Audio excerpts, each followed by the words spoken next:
Open up your Bibles, if you would, to John chapter 7. I want to, in these chapters that we've been going over, there are many lessons that can be gleaned from these. And what I've been doing and wanting to do is just focus in on either one or a couple of things. And so today I want us to focus in on the division over truth. And I'm going to be looking at that as we work through the text, and I'll explain some of these things that I'm talking about. But let's start off with verse 1 here, and then we'll have our discussion. It says, "After these things, Jesus was walking in Galilee, for he was unwilling to walk in Judea because the Jews were seeking to kill him." Now, that's a lot of background information cramped into one little verse. After these things. So that's after the events there in chapter 6, which occurred around Passover. Remember that from chapter 6, verse 4. That would be April, our time. Chapter 7 is the Feast of Booths. That's going to be October. So John is summarizing 6 months in that one little verse. He's walking in Galilee. And note the other Gospels from this section, they give more details for us in these 6 months, but John just kind of skips over it. And then he says he's unwilling to walk in Judea, so because the Jews are plotting to kill Jesus, that's in place, and so Jesus is avoiding Judea. Not because he's fearful of death, but as we'll see, he's on a time schedule, and his time's not right yet. No one sets the agenda for him, and he's going about things to do his Father's will. And we'll even see as we work through it that even God is, I think, intervening providentially to keep people from taking Jesus before his time.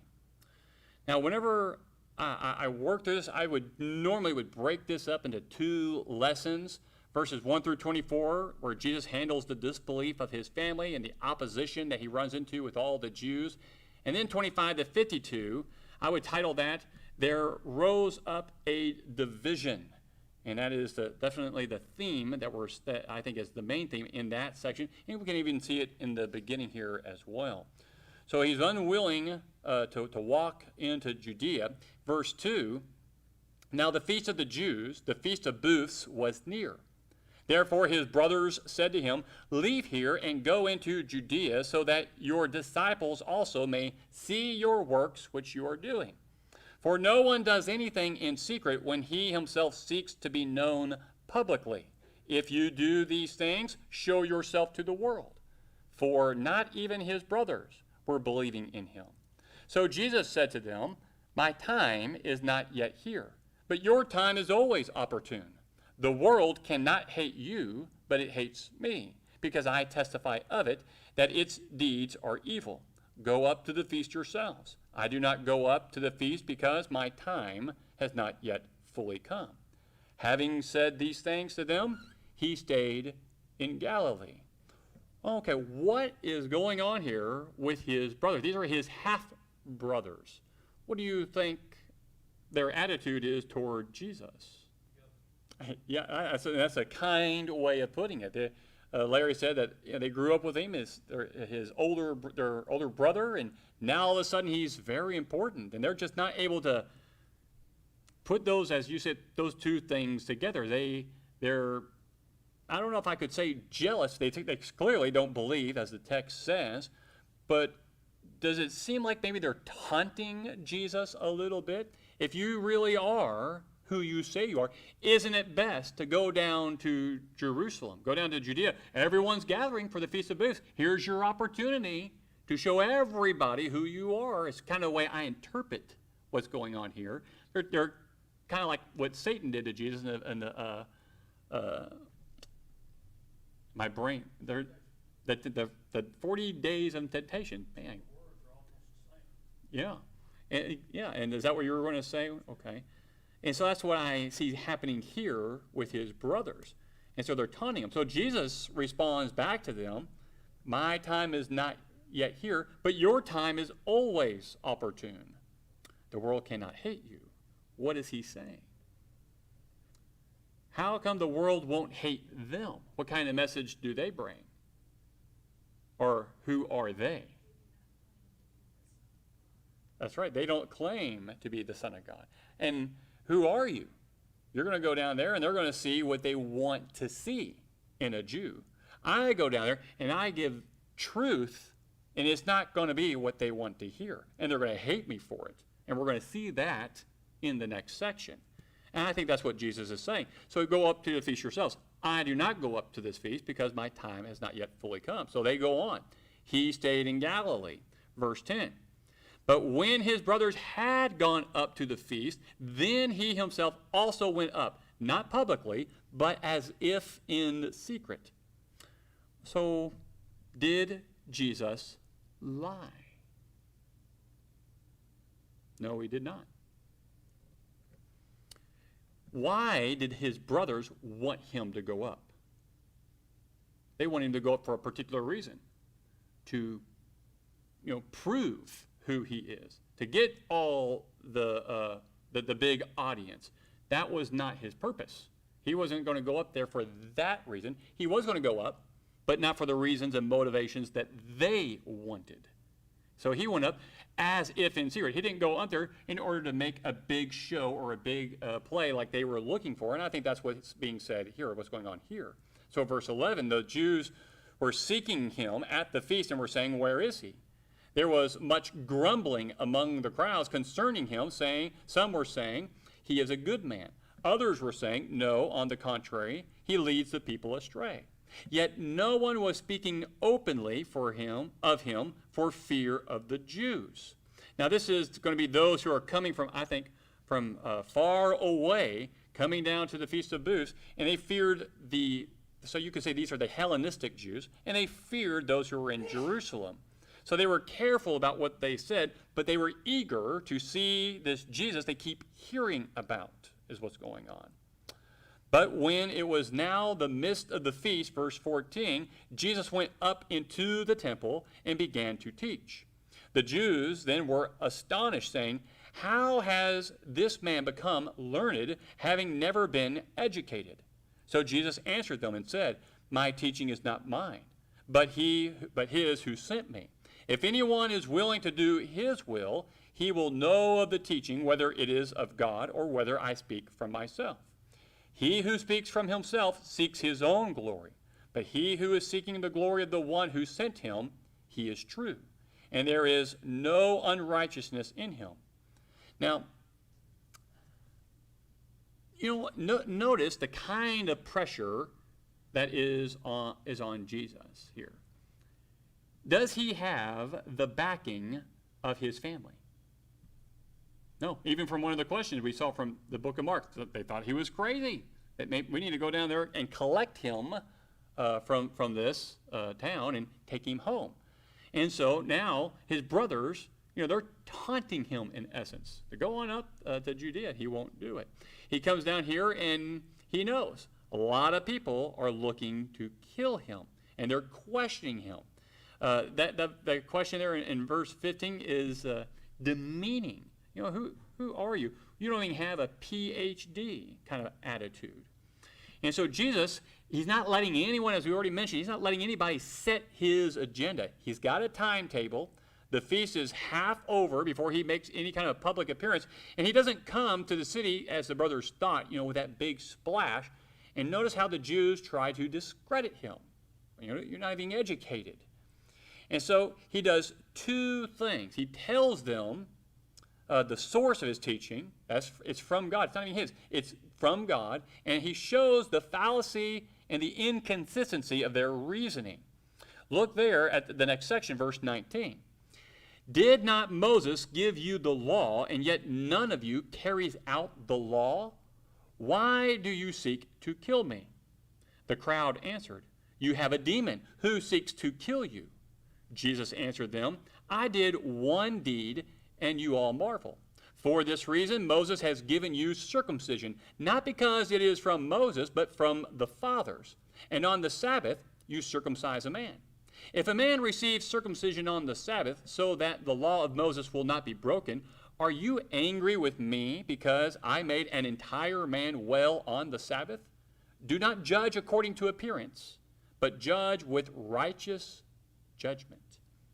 So I think it's interesting. He in verse 19, did not Moses give you the law, and yet none of you carries out the law? Why do you seek to kill me? I would think for a Jew, if I was told I don't carry out the law, I would be offended greatly. I probably wouldn't even be thinking about, why do you seek to kill me? I'd be upset about, what do you mean I don't follow the law? And yet their answer is, you have a demon who seeks to kill you. And Jesus ignores that, and he goes straight back to that first part of that statement in verse 19. I did one deed, and you all marvel. For this reason, Moses. And he talks about circumcision and the Sabbath. Why would he bring up circumcision and the Sabbath? What's his point? What day do you circumcise the baby for the Jews? The 8th day. How many times, or could it happen that it would fall on the Sabbath, the circumcision? It could happen. And if it does, isn't that a work? What do? That's a conundrum. You got to circumcise the baby, but you can't do it on the Sabbath. See, that's their reasoning. And he's bringing out their unreasonable reasoning. And so you do this. You circumcise a child on the Sabbath to maintain the law. I make a man well on the Sabbath, and people want to kill me for it. Does that make any sense at all? If one of your donkeys, he says in other places, if one of your donkeys falls in a hole, you'll get them out on the Sabbath. What if a boulder falls down and traps you on your leg? Would you want someone to come along and push that boulder off of you and get you out of there, or do you need to wait till that evening before they do that? No, of course not. They would save you. They would save your life. And yet they hate him for making a man well on the Sabbath. So he says in verse 24, do not judge according to appearance, but judge with righteous judgment. Now, why does he say that? What do they see? Make themselves, that's right, they make themselves look religious. Stephanie? That's a good point. I want to, before you move on, I want to hit on that because I was wanting to bring that up. Why did the brothers want Jesus to go down there? Because that's what they would do. That's what any rabbi would do. They would go and get the big crowds and get a big following. If you really can't do these things, Jesus, then go. They're judging by appearance. And what are they looking for in the Messiah? Someone from Galilee? And this is kind of what I was thinking from the text, but I didn't consider those. I think those are really good, and I need to put that in my notes too. But I was seeing this also in the sense that, what are the people seeing when they see Jesus? Do they see the Messiah? They see a Galilean. They see an uneducated man. They see someone who does not fit their preconceived ideas, and therefore they reject it. It's the truth that they're unwilling to see. And so Jesus shows the fallacy, the inconsistency of their reasoning. That's right. Jesus wants them to reason, to remove the emotion from it and just think about what they're seeing and hearing Jesus doing. And they're unable to do that. His brothers clearly are reacting emotionally to Jesus. And as we'll see here in a moment, they all are. They're very emotional. And a lot of times we tie our tradition to our emotions. And when someone challenges the tradition, what happens? How dare we get upset? We get angry. We've always done it this way. And we get upset. And so we're going to see that happen in the next section, starting at verse 25. If we get insight into what the Jews expected of the Messiah and how Jesus did not fit that expectation. Gail? No. Yeah.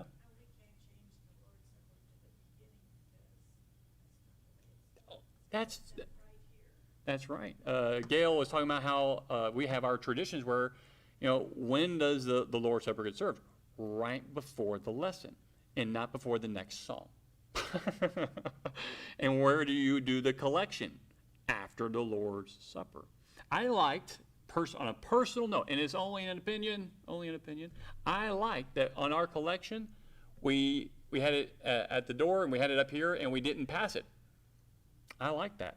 I wish we could have kept that, but I understand, we want to get back to normalcy, and that helps to have that tradition, gives us that sense of normalcy. But as long as we understand it's a tradition, it can happen in the beginning, it can happen in the end. I remember once I was in Indiana, the Lord's Supper occurred at the very end, and I like that because if anyone, I've seen some people, they'll come, and after the Lord's Supper, they leave. So if it's at the very end, aha. But I remember when it happened, I thought, wow, that's almost made me feel a little uncomfortable, and I thought, why am I uncomfortable?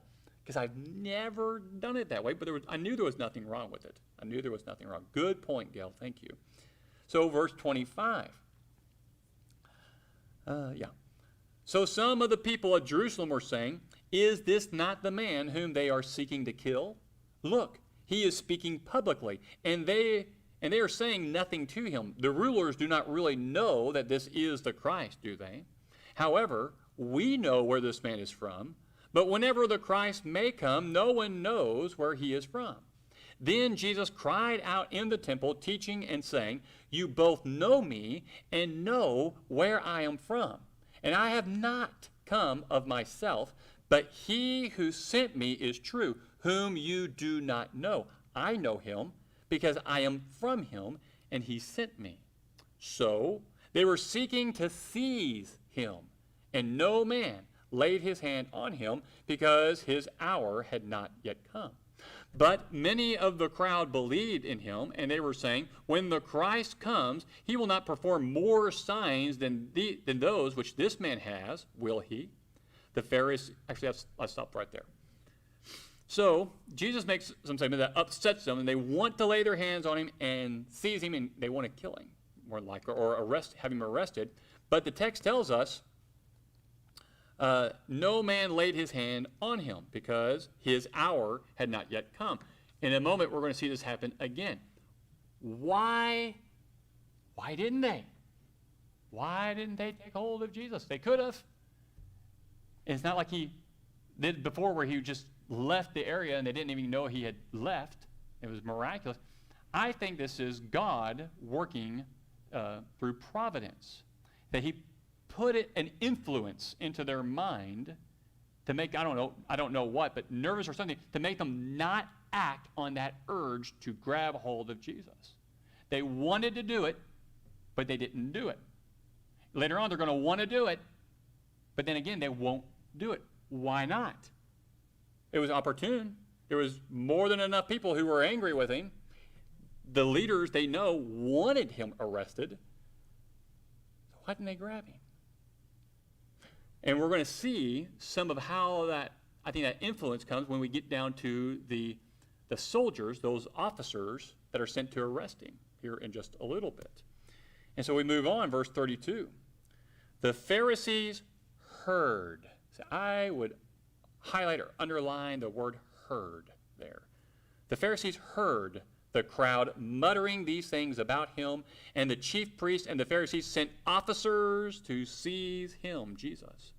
Therefore Jesus said, for a little while longer I am with you. Then I go to him who sent me. You will seek me and will not find me, and where I am you cannot come. The Jews then said to one another, where does this man intend to go that we will not find him? He is not intending to go to the dispersion among the Greeks and teach the Greeks, is he? What is this statement that he said, you will seek me and will not find me, and where I am you cannot come? Now on the last day, the great day of the feast, Jesus stood and cried out, saying, if anyone is thirsty, let him come to me and drink. He who believes in me, as the scripture said, from his innermost being will flow rivers of living water. But this he spoke of the Spirit, whom those who believed in him were to receive, for the Spirit was not yet given, because Jesus was not yet glorified. So their expectations, what the Jews expected of the Messiah and how Jesus did not fit their expectations were these. The Messiah would be from an unknown place, verse 27. He would produce astounding signs, 30-31. He would be from David's Bethlehem, but Jesus was from, they thought, where? Galilee? They don't know. So in this section, John, you may notice, he pays more attention to the audience's reaction than to Jesus' teaching. We can tell that we're not getting all of the teaching that Jesus gave here. We're just getting little snippets, and we're focusing more in on the reaction of all the people that's around him. And so it seems like that Jesus is seizing on the rituals of the feast to make his point. Drinking from the living water of Jesus will result in a change. When you drink water, where does it go? Inside of you. And if it goes inside of you, it permeates your whole life. And so this is pointing to the change from the inside out. And the Christians, you and me, will flow this living water over to others. In other words, we're going to draw people to us because of the changed life they see in us. And that's what Jesus is talking about, that changed life that they observe in us. And so he's trying to get them to see things from the right perspective. There's more to the teaching here, but John's focus is on the reaction of the people. And what do they think? They take everything as literal and physical as possible, and it's all going right over their head. They want to seize him, but they cannot. And so verse 40, some of the people, therefore, when they heard these words, were saying, "This certainly is the prophet." Others were saying, "This is the Christ." Still others were saying, "Surely the Christ is not going to come from Galilee, is he? Has not the scripture said that the Christ comes from the descendants of David and from Bethlehem, the village where David was?" So a division occurred in the crowd because of him. Some of them wanted to seize him, but no one laid hands on him. Interesting. And then we come to verses 45 and following. The officers then came to the chief priests and Pharisees, and they said to them, "Why did you not bring him?" The officers answered, "Never has a man spoken the way this man speaks." All right, that is strange. Why would they say that? They could have said anything to these men. They could have come and said, well, the crowd was really whipped up, and we were worried if we grabbed hold of them, there might be a riot. They could have said that. And it's not like they haven't said those kinds of things in the past. But they come and they say, no one has ever spoken like this. What did they mean?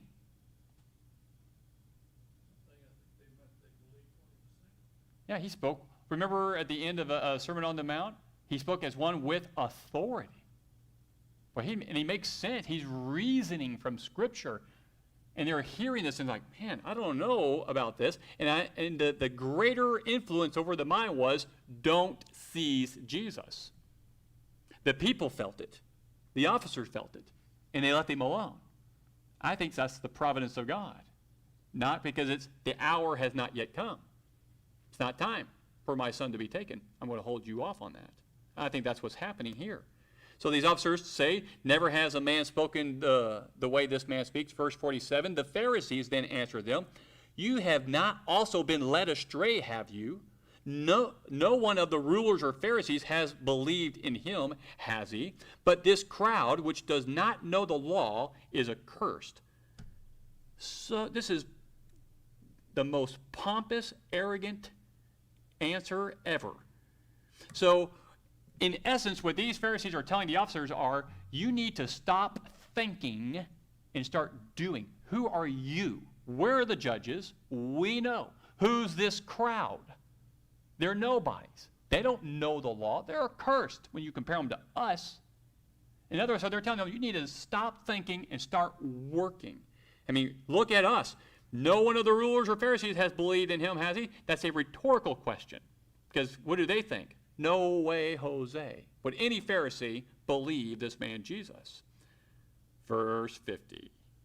Nicodemus, he who came to him before, being one of them, a Pharisee, said to them, our law does not judge a man unless it first hears from him and knows what he is doing, does it? They answered him, you are not also from Galilee, are you? Search and see that no prophet arises out of Galilee. Now, I have read some commentators say that Nicodemus was being too timid. I do not agree with that. I think this is a man who immediately recognized what was being said by the rest of the Pharisees, and instead of making a division or being overly challenging, he poses a question that demanded only one answer. And he posed a question that they know a lot about the law.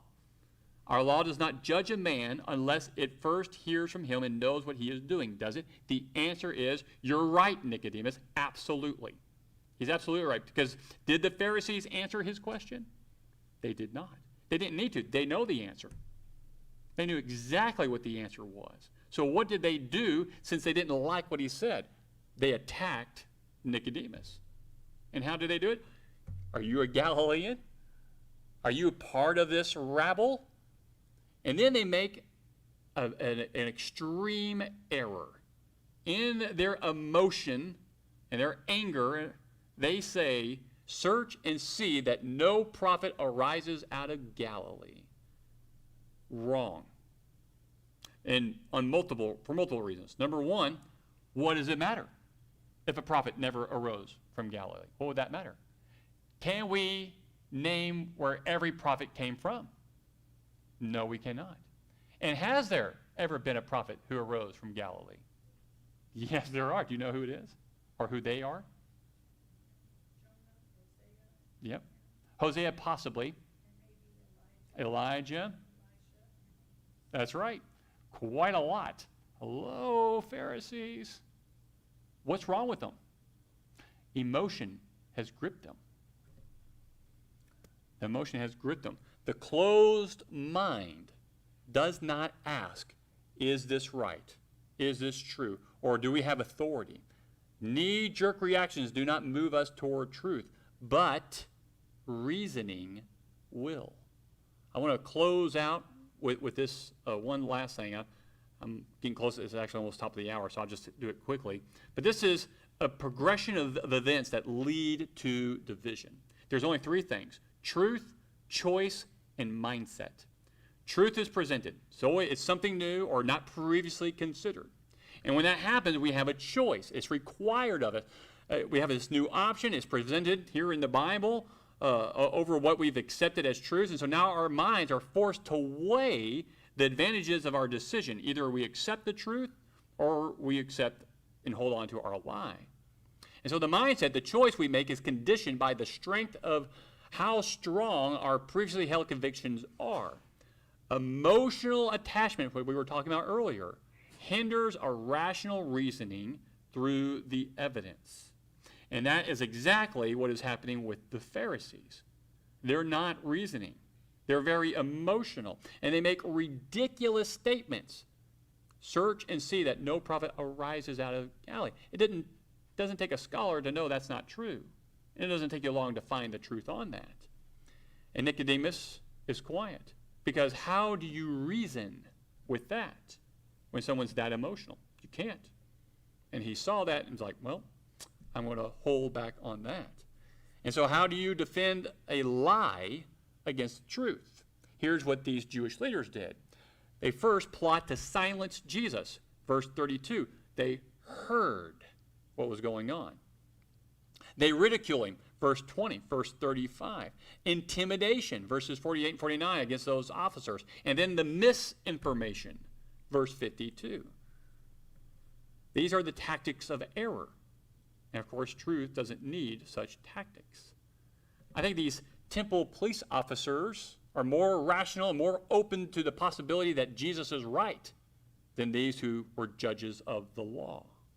And even Nicodemus, when he recognized what they did, he stepped up courageously, I would say, and made that statement. A question that had one answer, and they couldn't answer it, so they attacked him. The cure for division is what? Love of truth. An open mind to seek it. Jesus indicates that the evidence was readily available that would substantiate his claim. He said there in verse 17, if any man is willing to do his will, God's will, he will know of the teaching whether it is of God. The problem is to be found in our willingness to accept and do whatever God might ask of us, regardless of the cost. We tend to follow our own will, that self-willed, Take a look at the issues that divide the church today. Worship, remarriage, the role of women, homosexuality, and honestly, reason why we are divided. Nothing will close, I think, the mind quicker to truth than the price that is required to accept that truth. And that's, I think, what John wants us to see here in John chapter 7. There's many other things that can be seen here, but that's what I wanted us to look at this evening. Any comments or questions? We're a little over, sorry. Yeah, he was talking about bringing in the word. And then when you have that, you're able to impart life too.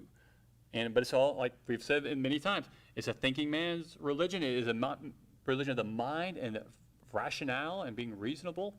But they were none of these things.